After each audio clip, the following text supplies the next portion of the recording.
زندگی همیشه ما را میان این دو حالت قرار می دهد: حرکت کردن یا بی حرکت ماندن. انتخاب با شماست. ماندن در همان جایی که هستی یا حرکت به سمت چیزهای تازه.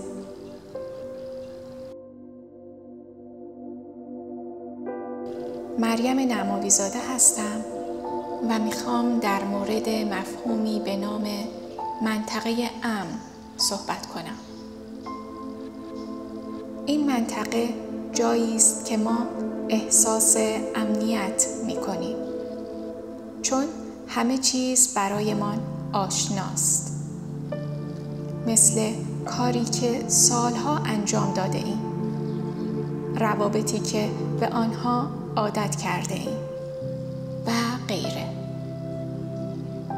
و البته که با ماندن در این منطقه امن احساس راحتی می کنیم. اما مشکل کجاست؟ وقتی در منطقه امن خود باقی می مانیم، در ظاهر آرامش داریم، اما در عمق وجودمان نوعی بیقراری شکل می گیرد. مشکل اینجاست که در بلند مدت همین راحتی می تواند تبدیل به سختی شود، چون ما دیگر رشد نمی کنیم. برای مثال، شخصی که سالها در شغلی مانده که هیچ علاقه‌ای به آن ندارد، هیچ پیشرفتی ندارد، اما جرأت تغییر آن شغل را هم ندارد. میگوید خب امن است، حقوقم سر ماه می آید. ظاهرش امن است، ولی درونش پر از ناامیدی و فرسودگی است. کم کم دلزدگی، بی‌انگیزگی و حتی افسردگی سراغش می آید. این همان سختی است که ماندن در منطقه امن ایجاد می کند. روان انسان طوری طراحی شده که نیاز به پیشرفت، تجربه و رشد دارد. اگر این نیاز سرکوب شود، ذهن و بدن به مرور با نشانه‌های مختلف به ما یادآوری می‌کنند که چیزی درست نیست. احساس خستگی، دلزدگی، ناامیدی یا حتی بی‌معنایی. این همان سختی ماندن در منطقه امن است. سختی که شاید پنهان و خاموش باشد، اما اثراتش عمیق و فرساینده است. سختی که آرام و تدریجی عمل می کند، اما در طول زمان روان و جسم ما را فرسوده می کند. بسیاری از احساسات ما مثل بی‌انگیزگی، کسالت‌های مزمن یا حتی افسردگی‌های پنهان ریشه در همین سختی دارند. وقتی در منطقه امن میمانیم، در واقع با خودمان وارد نوعی جنگ خاموش میشویم. این یک قانون پنهان در روان انسان است. هیچ انسانی در حالت ایستا آرام نمیگیرد.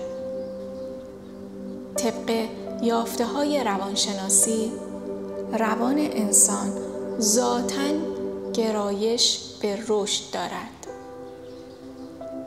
وقتی در همان وضعیت همیشگی بمانیم، شاید در ظاهر همه چیز آرام باشد. هیچ ریسکی نکنیم، تغییری نخواهیم و همه چیز آشنا باشد. اما این آرامش آرامشی سطحی است. در عمق وجودمان یک نارضایتی خاموش شکل می‌گیرد. ذهن به مرور شروع می‌کند به پرسیدن اینکه واقعاً همین بود؟ زندگی من فقط همین است؟ از طرفی وقتی تصمیم می‌گیریم از منطقه امن خود خارج شویم، سختی را به شکل دیگری تجربه خواهیم کرد. شخصی را در نظر بگیرید که تصمیم می‌گیرد از شغل فعلیش بیرون آید و روی مهارت‌های خود سرمایه گذاری کند. اوایل شاید درآمدش کم باشد، فشار مالی زیاد باشد و حتی احساس کند که اشتباه کرده است.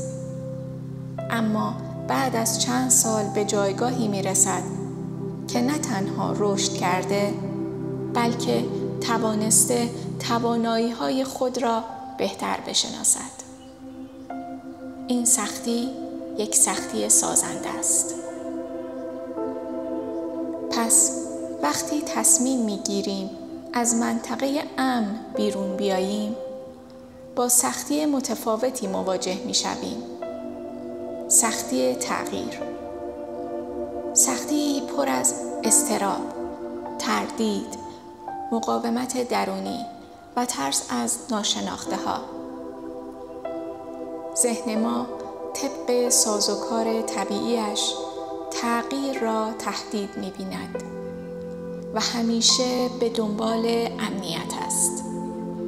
فوراً مقاومت می‌کند و با هزار بهانه می‌خواهد ما را به همان جای امن قبلی برگرداند. اگر شکست بخورم چی؟ اگر دیگران قضاوتم کنند چی؟ اگر نتوانم؟ این سختی آشکارتر است و انرژی زیادی می‌طلبد، اما در عمق خودش نیروی نهفته دارد، نیروی رشد. و خب تفاوت بزرگ همین جاست که سختی ماندن در منطقه امن تو را کوچکتر و محدودتر می کند. سختی تغییر تو را گسترش می دهد. سختی ماندن در منطقه امن تو را خاموش می کند. سختی تغییر تو را بیدار می کند. سختی ماندن در منطقه امن باعث فرسودگی روانی می شود. سختی تغییر باعث شکوفایی تو می شود. سختی ماندن در منطقه امن تو را در تکرار نگه می دارد. سختی تغییر امکان تجربه های تازه را به تو می دهد. از دیدگاه روانشناسی، انسان برای تجربه رضایت و آرامش نیاز دارد معنا و رشد را لمس کند. این معنا نه در ماندن، بلکه در عبور کردن ساخته می شود.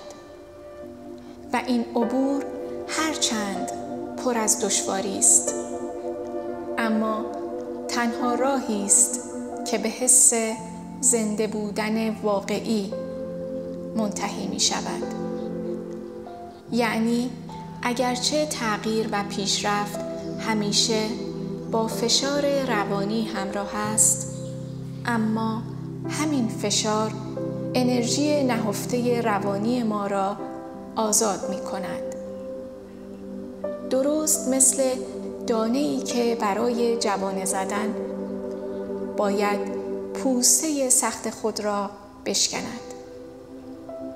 پس واقعیت این است: اگر در منطقه امن خود بمانی، با سختی بی‌معنایی، رکود و فرسودگی درونی مواجه می‌شوی.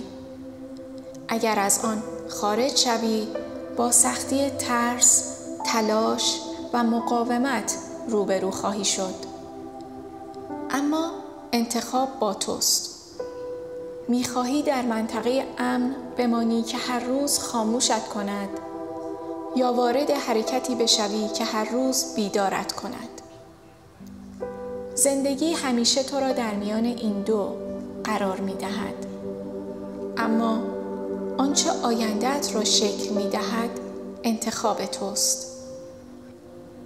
برای اینکه بتوانی این مفهوم را در زندگیت به کار ببری، یک لیست از کارهایی بنویس که سالها به خاطر ترس انجام نداده ای. مثل تغییر شغل، شروع یک رابطه جدید، یادگیری یک زبان یا حتی سفر. از کوچکترین قدم شروع کن. لازم نیست به یک باره همه چیز را تغییر دهی. اگر این برنامه برای شما مفید بود، اون رو با دیگران به اشتراک بگذار و برای آگاهی از برنامه‌های بعدی صفحه یوتیوب، آپارات و اینستاگرام رو دنبال کن. تا همیشه بدرخشی. بدرود.